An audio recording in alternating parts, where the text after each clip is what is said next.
சில பெற்றோர்கள் அவங்களுடைய பிள்ளைகள் அழைத்து கொண்டு வருவாங்க, சரியான பிடிவாதம் வைக்கிறாங்க. அவங்களுக்கு அவங்க கேட்ட ஒரு சாமானத்தை வாங்கி கொடுக்கலன்னு சொன்னால் சரியான பிரச்சனை சார். நாங்களும் எவ்வளவோ தன்மையை சொல்லி பார்த்துட்டோம், எவ்வளோ விஷயங்கள் சொல்லி பார்த்துட்டோம். ஆனால் அவங்க கேட்குற மாதிரி இல்லை. என் மகன் என் மகள் இவ்வளோ பிடிவாதம் சார், சரியான பிடிவாதம் வைக்கிறாங்க. சொல்கிறத கேட்குறாங்களே இல்லை. எவ்வளோ தான் அன்பை சொன்னாலும் கேட்குறாங்க இல்லை, அதுக்கு அடித்தாலும் கேட்குறாங்க இல்லை. சரியான கஷ்டம் வைக்குது சார் கண்ட்ரோல் பண்ணி கொள்றதுக்குன்னு சொல்லி கவுன்சிலிங் கூட்டி கொண்டு வருவோம். அந்த டைமில் நான் அந்த கவுன்சிலிங்கில் அவங்களுடைய குடும்ப சூழல், அந்த குழந்தை வளர்ந்த விதம், அந்த குடும்பத்தில் யார் யார் இருக்கிற பேரண்ட்ஸ், தொழில் செய்யக்கூடியவங்களா, இப்படி எல்லாத்தையும் விசாரிச்சு கொண்டு போகிற சந்தர்ப்பத்தில் நான் அதிகமான இப்படி கம்ப்ளைண்டோட வரக்கூடிய பெற்றோர்கள்ட்ட, அந்த பிள்ளைகள்கிட்ட நான் ஒரு ஒத்துமையை பார்த்தேன்.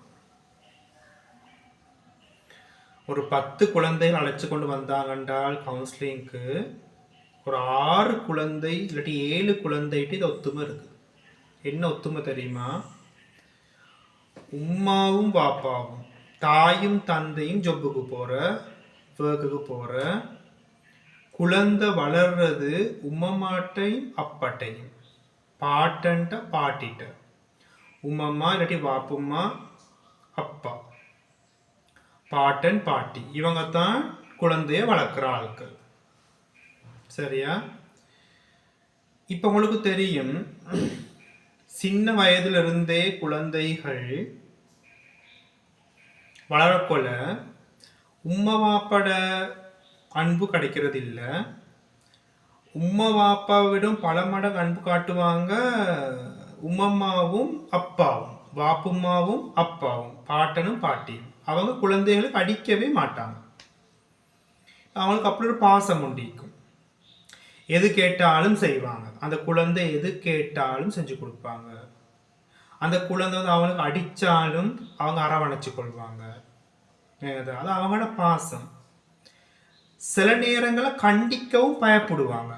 நான் என்னமானு சொல்லிட்டால் என் மகனோ என் மகளோ எனக்கு ஏசுவாங்களே, என் மகனோ மகளோ எனக்கு தாக்குவாங்களே, ஸோ எனக்கு என் புள்ளோல வளர்த்த மாதிரி இவங்களை வளர்க்க இயலாது, இவ கண்ணு கருத்துமா பார்த்துக்கொள்ளணும், அதில் கேட்கறத செஞ்சு கொடுக்கணும். இல்லைன்னு சொன்ன என் மகனோ மகளோ எனக்கு குறை சொல்லுவாங்க, ஏசுவாங்க. இந்த பயத்திலேயே இந்த பயமும் நீக்கும். ரெண்டு நீக்குது, பாசமும் பயமும். இந்த ரெண்டாலையுமே அந்த குழந்தை வளரக்கொள்ளையே அதை கண்டிக்கிறது இல்லை. முழுமையான பாசத்தை கொடுத்து கொடுத்து கொடுத்து தான் வளர்க்குறாங்க. முழுமையான பாசத்தை கொடுக்குறாங்க. அது தவறு செஞ்சாலும் தவறுன்னு நடத்துகிறாங்க இல்லை, எதை கேட்டாலும் கொடுக்குறாங்க.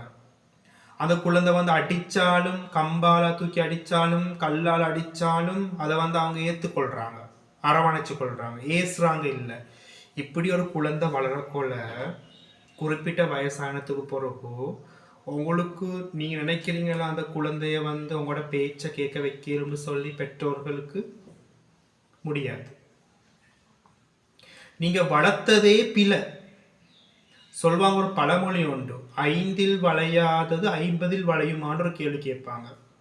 சைக்காலஜி படி 100க்கு 100 உண்மை அந்த பழமொழி. நீங்கள் குழந்தைய ஆரம்பத்திலிருந்து சரியாக வளர்த்திருந்தீங்கண்டா அந்த குழந்தை பிடிவாதமாக மாறாது, முரடு பிடிக்காது, எனக்கு இதுதான் வேணும்னு கேட்காது, ஒன்றும் செய்யாது. ஆனால் நீங்கள் செஞ்சது என்ன தெரியுமா? உம்மாவும் வேலைக்கு போகிற, வாப்பாவும் வேலைக்கு போகிற, தாய் தந்தை 2 பேருமே ஜாப், 2 பேருமே வாரது ஈவினிங், வந்ததுக்கு பிறகு அப்போ அந்த மார்னிங்லேருந்து அந்த ஈவினிங் வரைக்கும் அந்த குழந்தைக்கிறது உம்மம்மாவோட, வாப்பம்மாவோட, அப்பாவோட, பாட்டன் பாட்டியோட.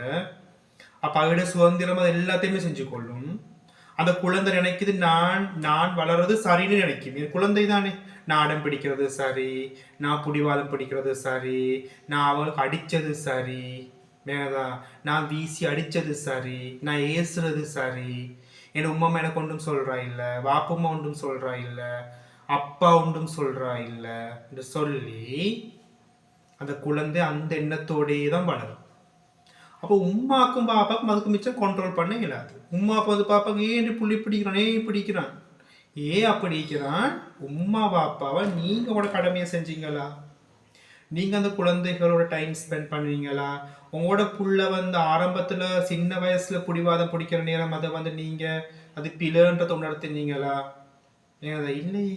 மேகதா, நீங்க முழு பாசத்தையும் கொட்டி வளர்த்ததுக்கு பிறகு அவன் பெரிதாகி கொண்டு வரக்கொள்ள அந்த எண்ணத்தோடே தான் வளரணும். உம்மா அடிச்சாலும் உம்மா மட்டும் போயிட்டு ஜாயின் பண்ணிடுவான், அப்பா அடிச்சாலும் பாப்பாட்ட ஓடிடுவான், பாப்பா அடிச்சாலும் அப்பாட்ட ஓடிடுவான், உம்மா அடிச்சாலும் உம்மாட்ட பேத்துருவான். சில வீடுகளை மாறியும் நடக்கிற உம்மம்மா பாப்பா, உம்மாவும் பாப்பாவும் தாயும் தந்தையும் பிள்ளைய கண்டிக்க வரக்குள்ள உம்மம்மாவும் அப்பாவும் முன்னுக்கு பாஞ்சு தடுக்கிற, அடிக்காது பிள்ளைக்கு அடிக்காது, பிள்ளை கொண்டு செய்யாது, பிள்ளைய கண்டிக்காது. அவன் காட் பண்ற பாசம் காட்டுற இடம் இல்லை அது. உம்மம்மா, இந்த உம்மம்மா அப்பா அம்மாருக்கு நான் சொல்றேன், இந்த பாட்டன் பாட்டிக்கு சொல்றேன், நீங்க உங்களோட புள்ளைய அடிச்சு உதைச்சி வளர்க்க போய்த்துத்தான் உங்களோட மகனும் மகளும் ஒழுங்கு வைக்கிறாங்க. அப்போ உங்களோட மகனும் மகளும் அவங்களோட புள்ளைய வளர்க்கறதுக்கு நீங்க இடம் கொடுக்கணும்.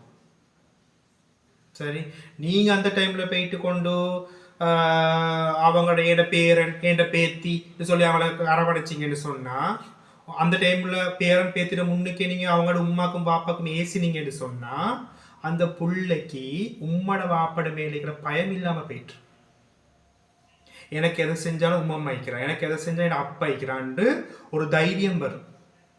உம்மா பாப்பாவே கணக்கெடுக்காது. சரி, அப்போ இந்த உம்மம்மா அப்பா பாப்பும்மா இந்த பாடன் பாட்டி ஆளுக்கு தான் நான் சொல்றேன், நீங்க உங்களோட புள்ளை எப்படி வளர்த்தீங்களோ அதே உரிமை அதே கடமை அவங்களோட மகனுக்கும் மகளுக்கு நீக்கிது அவங்களோட புள்ளைய வளர்க்குறதுக்கு. அவங்களோட புள்ளைய கண்டிக்கிற நேரம், அவங்களோட பிள்ளைக்கு அடிக்கிற நேரம், அவங்களோட பிள்ளைக்கு வந்து நல்ல ஒழுக்கங்களை சொல்லிக் கொடுக்குற நேரம் நீங்க போயிட்டு அங்கனைக்கு வந்து குரோஸ் ஆகி தடுக்க கூடாது. அப்படி செஞ்சால் உங்களோட பேரன் பேத்திட எதிர்காலத்தை குழி தோண்டி புதைக்கிறீங்கன்னு அர்த்தம். நல்லா ஞாபகம் வச்சுக்கொள்ளுங்க இந்த விடயத்தை. என்கிட்ட வரக்கூடிய கவுன்சிலிங்ல இந்த முரட்டு பிடிச்சி கொண்டு வரக்கூடிய பிடிவாதமாக வரக்கூடிய பிள்ளைகளை பார்த்தா யார்கிட்ட வளர்ந்தன்னு நான் கேட்ட ஒரு கேள்விக்கு அதிகமான பெற்றோர்கள் சொல்றது, சார் நாங்கள் வேலைக்கு போயிட்டுடுறோம், உம்மா மட்டும் தான் நிற்கிறான், அப்பா தான் வளர்க்குறார், பாப்பும்மா தான் வளர்க்குறா. நீ தான் பதில். நீ எங்க சரி கஷ்டம் இருந்தாலும் சைல்டு சைக்காலஜி படி கவுன்சிலிங் படி அவங்களுக்கு தேவையான கவுன்சிலிங்களை பேரண்ட்ஸுக்கு கொடுத்துட்டு அது புள்ளையை எப்படி ஹேண்டில் பண்ணணும் பற்றி நான் சொல்லி கொடுத்து அவங்களுக்கு கிளியரானது கொடுத்து அனுப்பினேன். நான் இது எல்லாருக்கும் பொதுவான ஒரு விஷயமாக சொல்கிறேன், இதை நீங்கள் ஃபாலோ பண்ணிக்கொள்ளுங்க.